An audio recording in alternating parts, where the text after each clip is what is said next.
네, 강프로입니다. 자, 한미반도체 보겠습니다. 일단 어저께 화요일입니다. 화요일날 1.5% 상승해서 끝났습니다. 자, 그런데 우리가 여기서 봐야 될 내용이 하나가 있습니다. 자, 이 내용을 보시면 알 수 있는데 한미반도체는 반도체 종목입니다. 그리고 한미반도체가 직전 1년 동안 10배 이상의 주가 상승이 나왔습니다. 그래서 시가총액이 1조 4천억입니다. 지금. 자, 그리고 지금 여기 4월 달부터 반도체 종목군들이 조정을 좀 받았는데 조정을 받는 구간 내에서 다른 반도체 종목들은 약한 움직임을 보인 것들도 덜어 있습니다. 예를 들어서 이런 종목군들이에요. 하나 마이크론, 그쵸? 뭐 이런 종목들, 뭐 동진 세미캠, 그쵸? 이런 종목들, 이런 건데, 자, 여기서 한미반도체가 강했었던 구간에 같이 올라가기는 했습니다. 그런데 상승률을 보더라도 한미반도체가 월등히 강한 움직임을 보였다는 걸 알 수 있죠. 그러면 이쪽에서 다 반도체 종목군들이지만 우리는 뭘 해야 돼요? 더 비싼 종목을 해야 된다. 더 많이 올라간 종목을 해야 된다. 더 강한 종목을 해야 된다라는 걸 명확히 보여주고 있는 겁니다. 자, 그리고 금리와 함께 물가지표를 연동을 시키고요. 그리고 물가지표가 안 낮아졌을 경우에 금리가 늦게 낮아질 수 있기 때문에 이것에 맞춰서 지금 성장하고 있는 성장주들의 움직임이 조정을 받을 수 있다. 이런 얘기들도 계속해서 나오고 있어요. 이거 큰일 난 거 아니야? 그런데 이게 어디서부터 얘기가 나온 거냐면 일단 5월달 FOMC가 끝났고 뭐 금리 관련된 약간 좀 그 불확실성이 있었지만 그거는 그냥 넘어간 뭐 그런 상황입니다. 그때 당시에도 제가 반도체 종목군들은 문제가 없다고 이야기를 계속해서 드려왔어요. 그리고 여기 보시면 PPI 상승률이 발표가 됐습니다. 이건 생산자 물가 지표입니다. 자, 내용 보시면요. 예상치가 0.3%였는데 실제 0.5%로 발표가 됐어요. 물가지표기 때문에 올라가면 안 좋은 거죠. 그런데도 불구하고 어떻게 됐습니까? 여기 TSMC 3.7% 올랐고요. 퀄컴 2.5% 올랐고요. 그쵸? 반도체 종목군들이 계속해서 강세예요. 그리고 AI 데이터 센터 종목들이죠. 슈퍼마이크로 컴퓨터 델 5%, 2.3%. 그쵸? 이런 식으로 계속해서 강세를 보이고 있는 종목군들이 반도체 종목이라는 겁니다. 지금 AI 종목군들 중에서 반도체 종목군들만 돈을 벌고 있어요. 그쵸? 자, AI 서비스를 하는 업체들은 지금 계속해서 투자를 하고 있죠. 그 투자한 비용이 어디로 들어가나요? 엔비디아로 들어가고 한미반도체로 들어가고 하이닉스로 들어가는 겁니다. 지금 이런 구조가 만들어지고 있는 거예요. 그러면 주식시장은 어떻게 움직인다는 거예요? 앞으로 좋아질 내용을 가격이 반영해서 올라간다는 거죠. 여기 보면 미국에도요. AI에 대한 서비스를 하는 기업이 있습니다. 여기 C3AI. 그쵸? 여기로 따지면 뭐 한국으로 따지면 뭐 폴라리스 오피스나 셀바스 AI 이런 쪽이에요. 뭐 마음 AI, 뭐 한글과 컴퓨터 이런 쪽입니다. 자, 근데 여기 보시면요. C3AI 같은 경우에 최근에 주가 변동폭을 보면 보세요. 여기 24년도 그쵸? 한 2월에서 3월 넘어가는 그 정도까지 강세를 보였다가 또 떨어졌다가 다시 올라가지만 고가까지 올라가려면 거의 한 40% 정도의 추가 상승이 필요합니다. 올라가면 뭐 거의 뭐 한 50% 60% 그리고 떨어질 때는 거의 뭐 또 한 50% 정도 이렇게 떨어지는 거예요. 왜 이렇게 변동폭이 커질까요? 아직까지 서비스를 하는 쪽은 누가 성장할지 모르는 거예요. 어떤 게 대세가 될지 모르는 겁니다. 하지만 이 두 가지, 그쵸? 서비스를 하는 이 추론의 영역으로 넘어가기 전에 학습의 영역단에서 기초적인 건 다져놨잖아요. 구글이나 뭐 메타나 어디서 선점을 할지 그리고 뭐 챗GPT를 하고 있는 오픈 AI 여기는 마이크로소프트라고 볼 수 있겠죠. 어디서 선점을 할지 모르는 거예요.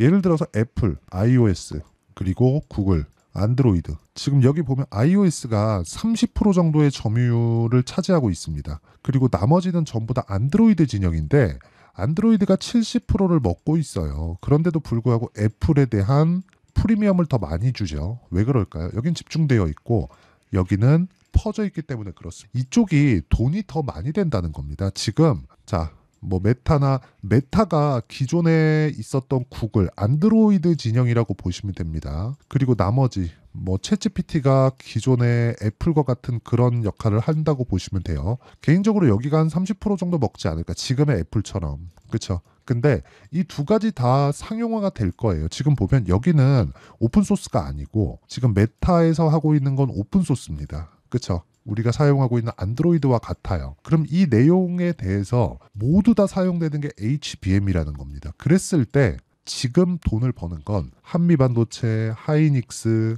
이런 쪽일 수밖에 없다. 물론 거기에 엔비디아가 GPU를 탄탄하게 만들어주고 이걸 사용할 수밖에 없게 만들었기 때문에 지금 HBM에 대한 내용이 중요하게 받아들여야 되는 게 맞습니다. 그래서 지금 뭐 금리나 물가 지표 이런 것에 대해서 그렇게 민감하게 볼 필요가 없다. 하지만 바이오 같은 경우엔 얘기가 다르지만 한미 반도체를 포함한 반도체 종목군들에 대한 내용은 그렇게 뭐 금리나 뭐 경기 상황 단기간 많이 올라갔으면 당연히 조정이 들어오는 게 맞습니다. 근데 그 조정을 받고 있는 것도 그렇게 큰 구간에서 조정을 받지 않는다. 결론은 그래요. 한미 반도체를 포함해서 반도체 종목군들 중에서 선별적인 움직임을 보이겠지만 우리가 한미 반도체를 기준해서 가격대를 보고 추적 관찰해야 되는 것은 맞다. 그리고 AI 시대는 지금 진행되고 있고 학습과 추론의 영역에서 지금은 학습을 하고 있는 그런 단계를 아직까지는 밟아가고 있다. 앞으로 추론 시장이 커지면 커질수록 HBM에 대한 영향력은 더 커질 겁니다. 성능에 대한 부분은 GPU, 그렇죠? 비메모리가 올라감에 따라서 같이 따라 올라올 거예요. 그런데 HBM4, HBM4E 이렇게 발전되는 상황, 그렇죠? 26년에 원래 27년도에 HBM4E를 발표한다고 했었는데 하이닉스에서 또 땡겼습니다. 그럼 그만큼 뭐가 나온다는 거예요? GPU, 그렇죠? AI 반도체에 대한 성장성, 그렇죠? 성능의 향상폭도 더 커진다는 거죠. 자, 지금 이런 상황입니다. 그래서 우리가 봐야 되는 건 가장 강한 종목을 어떻게 찾아야 되는지 그 내용부터 보자. 자, 그 내용에 대해서 제가 먼저 어떻게 타점을 잡았는지를 먼저 보여드리겠습니다. 최근에 연결되는 종목들이에요. 뭐 전기나 이런 종목들 보면 대원전선 같은 거 보겠습니다. 어떻습니까? 올라가는 구간에서 제가 계속해서 매매를 하죠. 자, 이게 대세가 될 거니까 이걸 사자. 이게 아니라 자, 이게 대세가 될 건데 뭐가 오르지? 이게 오르네. 이게 대세다. 이걸 사자. 이렇게 되는 거. 그래서 계속해서 강세 보이는 구간에 내가 매매를 진행했을 때 꾸준하게 수익을 낼 수 있다는 점. 뭐 13%, 24% 수익 나오는 게 그 때문에 그렇습니다. 그리고 이런 내용에 대한 부분을 제가 여기 소통방에서 모두 공유를 하고 있습니다. 뭐 일단 제가 여기 대원전선 같은 경우에는 완성된 매매를 보여드렸죠. 매도까지. 근데 5월 13일 날 들어간 거예요. 월요일 날 장 시작 전에 이렇게 매매가 진행됩니다. 근데 애초에 공략을 하고 있었던 거죠. 올라가는 구간에 내가 꾸준하게 매매를 할 수 있어야 되고 이런 매매를 반복했을 때 나는 꾸준하게 수익 나는 매매를 할 수 있고 이 모든 내용은요. 신고가 구간부터 시작이 됩니다. 한미반도체를 왜 보는지 알겠죠? 그래서 신고가 구간 그리고 가격 판단에 대해서 어떻게 하는지 모르겠다 하시는 분들은요. 10억 만들기 프로젝트를 제가 무료로 진행하고 있으니까 소통방으로 들어오시면 되고요. 구독과 좋아요 눌러주시면 입장 가능합니다. 그쵸? 그래서 구독과 좋아요 눌러주시고 상단에 있는 전화번호로 구독 또는 10억이라고 문자 보내주시면 제가 소통방 입장 링크를 순차적으로 공유를 해드리도록 하겠습니다. 자, 그러면 제가 왜 강한 종목군들을 하는지 가격이 먼저 반영하기 때문에 그렇습니다. 그럼 그 내용을 가지고 한미반도체를 보면 명확하게 알 수 있는 게 뭐예요? 강한 종목이기 때문에 추가적으로 강세가 나올 수 있는 거고 조정폭도 그렇게 크지 않다. 하지만 내가 이격이 큰 구간에 잡았으면 당연히 조정을 받아야 되고요. 이 조정받는 구간에 우리가 가격대를 조정할 수 있는 그런 내용을 판단을 하고 있어야 돼요. 즉 확인하는 과정을 거쳐야 된다는 거죠. 이런 확인 과정을 거쳐야 신고가 매매를 할 수 있다는 거고 돌파 구간에 내가 정확하게 공략을 할 수 있습니다. 이런 매매를 하더라도 내가 손절은 하겠지만 그 손절을 감당을 하면서도 꾸준하게 수익 구간으로 만들려면 무조건 타점에 대해서 이해를 해야 되고요. 이런 매매를 해야 됩니다. 자, 5월 13일 날 보면 삼성중공업 일진전기. 일진전기도 보세요. 일진전기. 자, 내용 보시면 전기 관련주. 적게도 수익 볼 때도 있지만 뭐 10%대도 수익을 보고 계속해서 반복적인 매매를 해오고 있죠. 돌파 구간에 공략해야 되는 이유가 이겁니다. 그렇죠? 그리고 고가에 정확하게 파는 게 아니에요. 내려오는 거 확인하고 매도를 하더라도 꾸준하게 수익을 발생시킬 수 있다는 점이 중요한 거고요. 이 내용에 대한 부분을 제가 소통방에서 무료로 진행하고 있으니까 구독과 좋아요 눌러주시고요. 상단에 있는 전화번호로 구독 또는 10억이라고 문자 보내주시면 제가 소통방 입장 링크를 다 공유를 해드리도록 하겠고요. 그리고 무엇보다 이렇게 타점을 잡는 원리가 있겠죠. 그 원리에 대한 부분은 여기 한미반도체의 가격과 단기 보유 전략 그리고 단기는 2주 동안의 기간을 의미를 합니다.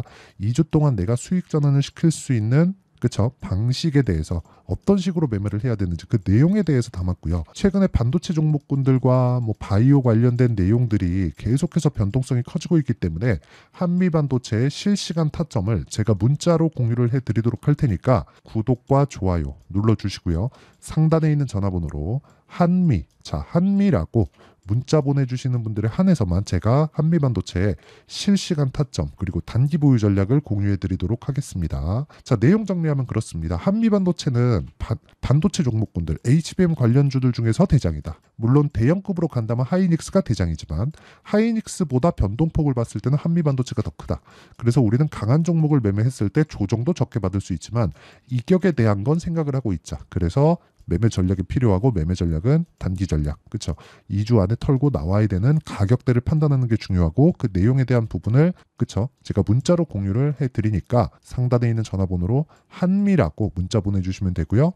전체적인 내용에 대해서 그렇죠? 전체적인 내용에 대해서 다루는 곳은 여기 소통방에서 다루고 있으니까 상단에 있는 전화번호로 구독 또는 10억이라고 문자 보내주시면 제가 소통방 입장 링크를 무료로 공개를 하도록 하겠습니다. 이런 내용을 이해했을 때 어떤 성과가 나오고 어떻게 내가 다음 종목을 잡아야 되는지 그 내용에 대해서도 제가 다 이해를 시켜드리도록 할 테니까 영상 끝까지 시청하시고요. 모든 분들이 성공 투자하셨으면 참 좋겠습니다. 자, 24년도가 돼서도 시장은 여전히 어렵습니다. 자, 근데 시장은 항상 어려울 거예요. 앞으로도 계속해서 어려워질 겁니다. 자, 근데 제가 매월 대시세 종목을 구독자분들에게 공개를 합니다. 자, 내용을 보면 실제 공개를 했었던 강프로의 대시세 종목에 대한 내용인데 대기업을 상대로 안정적인 매출 구조를 가지고 있고요. 그리고 현재 주요 거래처는 삼성전자, 인텔, 하이닉스, TSMC, 해외에 반도체 관련된 기업이라는 걸 알 수 있죠.